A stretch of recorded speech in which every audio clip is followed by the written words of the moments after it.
जलालुद्दीन रूमी एक दिन अपने शिष्यों को लेकर आश्रम के पास के खेत में गया और उसने अपने शिष्यों को कहा कि कुछ पाठ सीखो, देखो यहां क्या हो रहा है। खेत का किसान कुछ झक्की रहा होगा, उसे कुआं खोदना था, तो उसने एक कुआं खोदा, 8-10 फीट खोदा, फिर उसने कहा अरे यहां पानी नहीं मिलता, तो उसने दूसरा कुआं खोदा। ऐसे वो कोई 10 कुएं खोद चुका, पूरा खेत ही खराब कर डाला, और अब 11वां खोद रहा था। जलालुद्दीन का जरा इस किसान से कुछ सीखो, अब ये 11वां खोद रहा है और 8-10 फीट फिर खोदेगा और फिर पाएगा कि पानी नहीं मिलता। 8-10 फीट में कहीं पानी मिलता है, 50 फीट जाना चाहिए।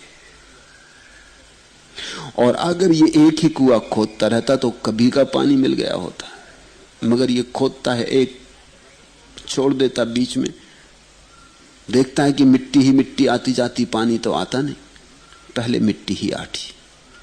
सच तो यह है, जब तुम कुआं खोदते हो पहले तो कूड़ा करकट हाथ आता है जो जमीन पर जम गया, फिर कंकड़ पत्थर हाथ आते, फिर रूखी मिट्टी हाथ आती, फिर गीली मिट्टी हाथ आती। पानी की खबर मिलने लगी। जब से मिट्टी गीली होती पानी की खबर मिलने लगी। जब से तुम्हारी आंखों में आंसू आने लगते और हृदय गीला होने लगता, पानी की खबर मिलने लगी। फिर पानी भी आता है तो पीने योग्य नहीं होता, गंदा होता है, मटमैला होता है। मगर जब पानी आ गया तो पीने योग्य भी आ जाएगा। खोदे जाओ, फिर जल्दी ही निर्मल झरने उपलब्ध हो जाते। मगर खुदाई चाहिए। मुझे ऐसा लगता है कि तुम कहते हो मैंने जब तब भक्ति ध्यान सब किया, तुमने कई गड्ढे खोदे लेकिन कुआं नहीं खोदा, लेकिन कहीं कुछ नहीं मिला। तो तुम्हारी शिकायत ऐसी लगती है जैसे परमात्मा ने तुम्हें धोखा दिया, कहीं कुछ नहीं मिला। अब तुम यहां आ गए हो, चलो कोई हर्जा नहीं, यहां कुआं खोदना, गड्ढा मत खोदना।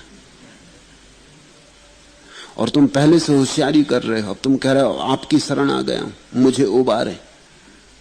तुम ये कह रहे हो कि अब मैं कुआं खोदूं। तुम अपनी पुरानी तरकीब छोड़ो, कुआं तुम्ही को खोदना पड़ेगा।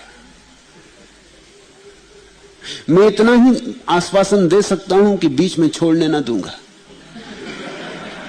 भागने लगोगे, पुरानी आदत इतने जब तक तुमने किए, 2-4 दिन बाद तुम कहोगे कब चले। इतना ही आश्वासन दे सकता हूं कि रोकने की पूरी कोशिश करूंगा। कुआं तो तुम्ही को खोदना पड़ेगा। यह कुआं ऐसा है कि दूसरे के खोदे नहीं बनता। ये तुम्हारा कुआं है, ये तुम्हारी आत्मा का कुआं है, ये तुम्हें अपने भीतर खोदना है। त्वरा चाहिए,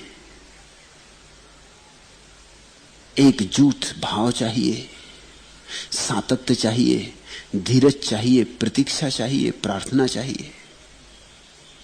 और लग गए एक बार तो लौटने की जल्दबाजी नहीं चाहिए। क्या जल्दी है लौटने की? लौट के भी क्या मिलेगा? बहुत लोग हैं यही करते रहते, 2 दिन कुछ किया, 4 दिन कुछ किया, बड़ी जल्दी में, एकदम चाहते हैं। जल्दबाजी के कारण कहीं भी कुछ बात पूरी नहीं हो पाती। किसी पौधे के ठीक ठीक जड़ें नहीं निकल पाती। तुमने छोटे बच्चों को देखा, कभी कभी आम की गुठली को गाड़ आते, मगर चैन नहीं उनको। थोड़ी देर बाद खोद कर देखते हैं कि अभी तक आम का पौधा निकला कि नहीं। रात नींद नहीं आती, कई दफा ख्याल आ जाता कि पौधा शायद निकल आया हो। सुबह उठ के फिर खोद के देख लेते, पौधा कभी ना निकलेगा। जरा जमीन में गुठली को पड़े तो रहने दो, गलने तो दो। उघाड़ उघाड़ के बार मार मत देखो। पानी की बहुत जल्दी मत रखो, मिलेगा। तुम अपना श्रम पूरा करो, तुम अपनी तरफ से कमी मत करो।